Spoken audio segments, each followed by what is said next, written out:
Hello everyone, welcome back to our YouTube channel all exams cracker. I hope आप सभी स्वस्थ होंगे, मस्त होंगे, अपने एग्ज़ाम्स का प्रिपरेशन लगातार कर रहे होंगे। जैसा कि आप सबको पता है कि अब वर्ग 3 का नोटिफिकेशन आ चुका है, रूल बुक जारी हो चुकी है। अब बहुत सारे अभ्यर्थियों के मन में ये सवाल उठ रहा है कि मैंने तो संस्कृत से पात्रता परीक्षा पास किया है, अब इसमें तो संस्कृत है ही नहीं, तो अब क्या करें। और जैसे बहुत सारे अभ्यर्थियों का 21 वर्ष अभी एज नहीं कंप्लीट है, तो उनके मन में ये चल रहा है कि फॉर्म भरें या ना भरें। बहुत सारे अभ्यर्थी NIOS से DLED करे हुए हैं, तो उनको भी मन में यही उठ रहा है कि क्या मेरा सिलेक्शन यदि अच्छे नंबर पा गए होगा या नहीं होगा। बहुत सारे ऐसे स्टूडेंट हैं जो अदर स्टेट के हैं और सीटेट क्वालिफाई किए हैं, तो उनको लगता है कि मैं भरूं या ना भरूं।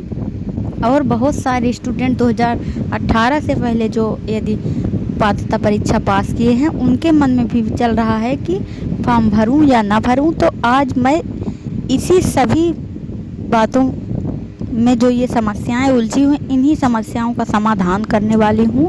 तो आप लोग प्लीज़ पूरा वीडियो देखिएगा, आप लोगों को सारी बातें क्लियर हो जाएंगी। और हाँ, यदि आप मेरे चैनल पे नए हैं तो फटाफट से कर लीजिए सब्सक्राइब, बेल आइकन को कर लीजिए प्रेस, जिससे हर आने वाली वीडियो का नोटिफिकेशन सबसे पहले आपके पास पहुँचे। तो सबसे पहले मैं बात करती हूँ कि जो संस्कृत से जैसे पात्रता परीक्षा पास किए हैं, अब इस बार सिलेबस में संस्कृत है ही नहीं, तो बहुत सारे अभ्यर्थी देखो अभी कोर्ट केस लगा रहे हैं संस्कृत के लिए।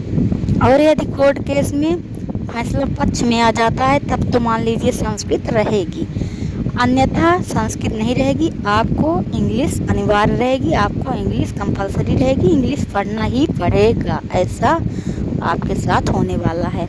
अब बात कर लेते हैं जो 21 वर्ष से कम आयु के अभ्यर्थी हैं, क्या वे फॉर्म भर सकते हैं।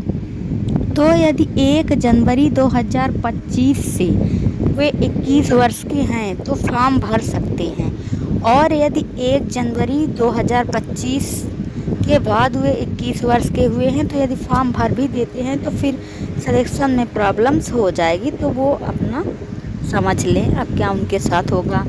अब रही बात जो NIOS से DLED के हुए हैं, तो ये नियम पुस्तिका जो रूल बुक जारी हुई है, इसमें कहीं भी नहीं दर्शाया गया है कि NIOS वाले वैध हैं, इस तरह लिखा नहीं है कहीं भी।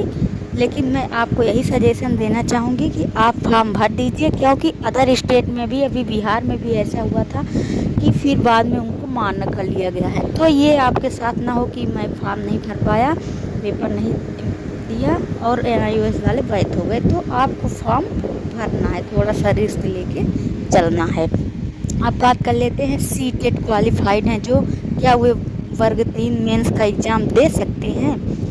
तो ऐसा नहीं होने वाला है, सीटेट क्वालिफाइड स्टूडेंट मान्य नहीं होंगे। जो वर्ग 3 की पात्रता परीक्षा दिए हुए हैं, केवल वही स्टूडेंट, वही अभ्यर्थी फॉर्म भर सकते हैं। अब बात कर लेते हैं 2020 से पहले जिन्होंने प्राथमिक पात्रता परीक्षा पास किया हुआ है, तो 2020 से पहले वालों का मान्य नहीं है। इस तरह अब आपको अंदाज़ा लग गया होगा, आपके सारे डाउट्स क्लियर हो गए होंगे। थैंक्स फॉर वाचिंग, जो आपने अपना अमूल्य टाइम मेरा वीडियो को देखने के लिए किया, बहुत बहुत शुक्रिया।